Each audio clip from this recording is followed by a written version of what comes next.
The tall, gangly thing? Hello and welcome. Today I'm joined by the winner of the Midset Finale for TFT Set 8. It's Wasianiverson. Wasian, thank you so much for joining me today. How you doing? I'm doing well. How about you, Gangly? I'm doing good. I'm doing good. Now, for anyone who may not know too much about you, why don't you just go ahead first and tell me a little bit about yourself? So sure. So I'm pretty new to competitive TFT. I only started like really grinding out a lot of games in set 6, and I only started playing competitive recently in set 7 and 7.5. I think I made a lot of improvements in set 7 and 7.5, and recently I had a lot of good performances in the Defender Cup, the Corrupted Cup, and recently I just won the Midset Finale. So things have been going pretty well in competitive TFT for me. Now, you talk about being pretty new to the scene. I feel like the first time most people heard about you was towards the end of, I think it would have been 7.5, where, who was it? Was it Setsuko that put you on their ballot for Don't Talk If You Don't Know, right? I think it was Setsuko. That was Setsuko, yeah. Yeah, I think a lot of people were super surprised to see my name. Like, almost no one had heard of me, but I was just playing ladder a lot at the time. I think my ladder stats were very good, and maybe he just saw my LoL chest or something, or just noticed that I was doing well in his games a lot, and he decided to give me a shout out. Um, and Oh, so I you also two played. hadn't met each other. It was Oh just no, from not being at all. in Yeah, games just from together. being in game together. Yeah. Fascinating. Well, let's talk a little bit. I know obviously you said you're relatively new to the game, so I'm kind of curious to hear on this journey you've had to improving at TFT. What is it that actually inspired you to try and climb and take the game more seriously? Uh, well, to be completely honest, I was just getting like a little bit bored of the other games I was playing at the time. Like I used to play a lot of like League and Valorant and stuff, but they did kind of get boring after a while. And then I felt like I was climbing like really fast in TFT when I started playing. I mean, it's probably the case for a lot of people, but it was really satisfying to like climb through the ranks, and I also like really enjoyed watching like a lot of TFT streamers. So that kind of inspired me to keep playing the game and keep playing even more. Who did you watch? I'm just curious. I think I just watched like most of the big names like Soju, Kiyun, people Milk, people who were really big around that time of like set 6. Was it interesting, or I guess I don't know? Did you ever have this moment of what is the word, like starstruckness when in set 7 you like are actually in these, because you made final day if I remember correctly in Dragon Cup, and then you had this really deep run in the last chance qualifier. Was it weird for you to go very quickly from just watching these players streams to now competing against them for a world spot? Uh, yeah, I would say it was quite weird. It was the especially weird thing was that like I already watched DTYYDK just because I was interested in competitive TFT. So just like kind of seeing my name, like them starting to talk about me, like, oh, Setsuko put this guy on his ballot out of nowhere. It was like really surprising for me. But I was also I felt like really like complimented, like my gameplay was like appreciated, that kind of thing. All right, now let's talk mid-set finale. So obviously you won the event, you're going to Worlds, you're the first representative from North America. One of the other major story points that people kind of pointed out were the other two players in the top three, right? You are a part of this. I know you said it's a very loose term to say study group, but you're a part of this Mhm. friend group called Showtime Sucks, and three of the top four players were in the top three, and then Stellar or Minhee was also in mid-set finale. Did you feel? Did you expect your study group to perform that well, or did it surprise you to see your results? Uh, I mean, coming like first, second, and third as like a group is like almost unprecedented, I would say. And probably a lot of that was luck. I thought as a group we were definitely like better than, or we were probably better than the average player at the mid set finale. But TFT has like a lot of variance, and there's some like really insanely good players who are playing. So I thought we would probably um, maybe like one, maybe two of us would make final lobby. I didn't really think that any of us like had like a strong chance to go to World. So it was definitely a really good performance for us. Interesting. So even I'm curious to know your read on yourself before the event. Did you consider yourself a favorite to win? Um, I did consider myself one of the best players. I was doing like extremely well on ladder in the days leading up to midset. I think I was averaging like somewhere around a 3 for like over 50 games on the patch. It was a really good Jeez. patch for me just because there's like a lot of flexible AP gameplay that was enabled, and I felt like that was really good for me. So I was pretty confident.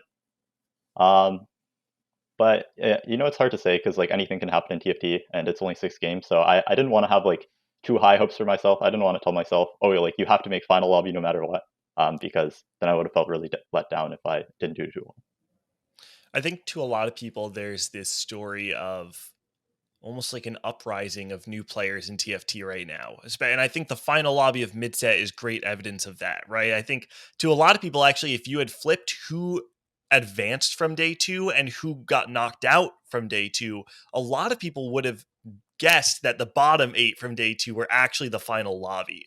And so there's this interesting thing going on right now where there's a lot of new names coming up from set 7 and set 8, yourself included in that. Do you feel like there's some sort of uprising going on right now in TFT? What do you think that is stemming from? Uh, I mean, it's hard for me to say because I didn't really play the game, or like I wasn't too interested in competitive before set 6, so I'm not really sure like how many up and coming players there were before, but it definitely feels like there's like a lot of underappreciated players who are doing really well in ladder, doing pretty well in tournaments, but just not getting a lot of recognition. And even compared to set 7, it feels like there's a lot more of that in set 8. I think set 8 is just I mean, I think it's a pretty well designed set. Like, I think it encourages a lot of people to play the game. Like, I haven't heard of too many people who just quit playing set 8 because they didn't enjoy the set.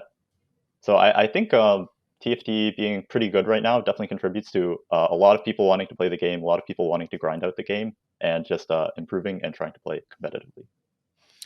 Now, talking about competitive, one of the things that really stood out to me when I was looking at the stats of the players, right, is that there was this gigantic gap between the top 3 players in terms of average placement in set 8 and the rest, and that's you, Setsuko, and Dishsoap, yourself being third of those 3.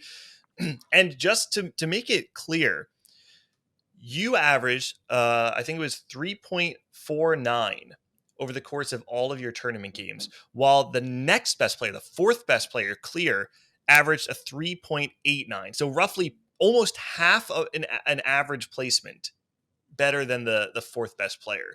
What do you attribute this success to? Because honestly, it's been a very long time since we've seen, especially a group of players like this, gap the entire field like you, Setsuko, and Dishsoap did.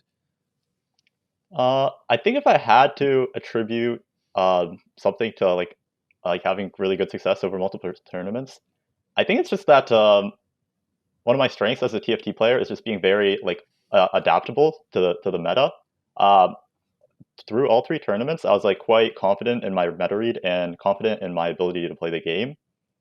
And I think one of my big worries coming into set 8 was that like, oh, this is going to be very different TFT than set 7. You know, a lot of people are calling set 7 like flowchart TFT, and people are saying that set 8 was going to be a super flexible set. But I think I was able to adapt like super well to set 8, even though it definitely plays differently. And I think just being able to adapt to different lines, different metas, is just it makes me feel like I can be good in any meta and like I can do well in any tournament. With your win at the Midset Finale, obviously you are the first North American that's going to be qualified for the World Championship. And set 7 was the first time that we saw a qualifier come through the Midset Finale, which was AMD. Now, AMD received quite a bit of criticism at regional finals for his form, and a lot of people didn't quite have the same faith in him going into the championship that they did for set 7 instead of 7.5. So I guess there's kind of 2 questions here. One, are you concerned about your form because you don't quite have the same reason to grind 8.5? And then 2, what are your plans for 8.5? So for me, I still feel very motivated to grind out the game and keep up my form. Maybe even more so now that I know I'm going to be going to Worlds and I know that I have this chance to, like make a big name for myself and earn a lot of money. Um, so I'll continue grinding out the game.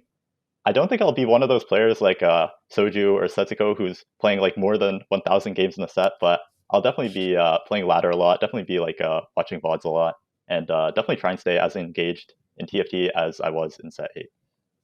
All right. Now, looking towards the championship, you're going to be playing alongside 3 other North Americans, right? We have 4 spots total. So I'm curious to know if you could hand pick the other 3 representatives on who you would want to take to Worlds, who would it be? Uh, well, I think it would be really hilarious if all 4 of us from the study group made it. So that would be like Fossil Skills, Malala, and Stellar Minhee. But there's also some players who I think are like just incredibly good players in North America, like Setsuko and Dish Soap, and I think they would definitely deserve it and definitely represent North America extremely well if they made it to Worlds.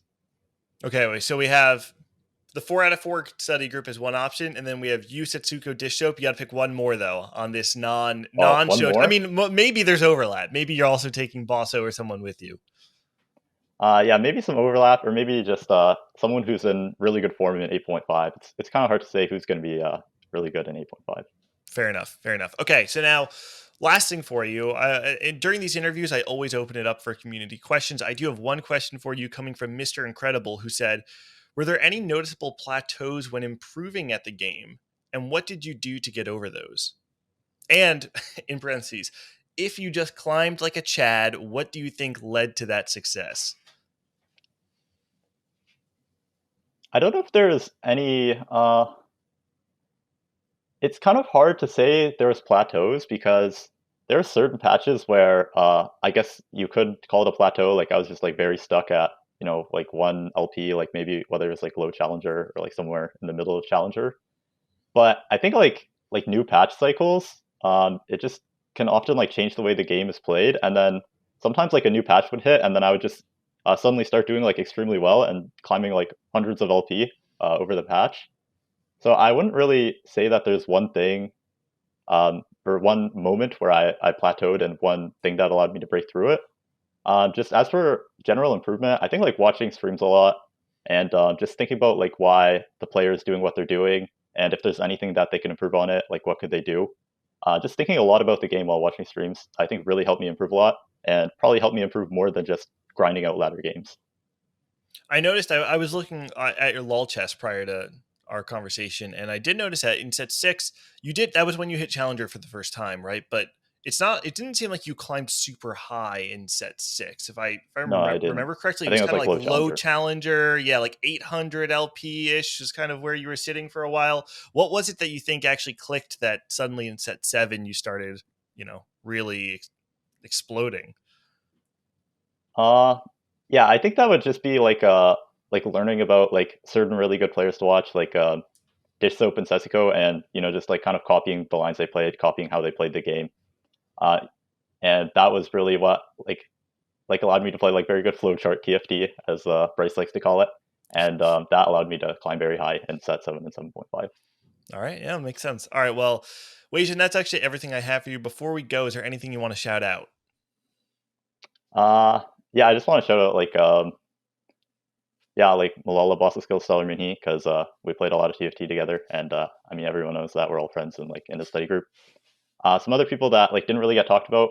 I'd also like to shout out like Amdi and Darthnub and Clear, because in between days of the Midset Finale, like we were all doing VOD reviews, and they joined and helped out and gave a lot of really good input and feedback on our games, and they didn't really get talked about at all. So I'd like to say thank you to them for helping me and everyone else who's playing.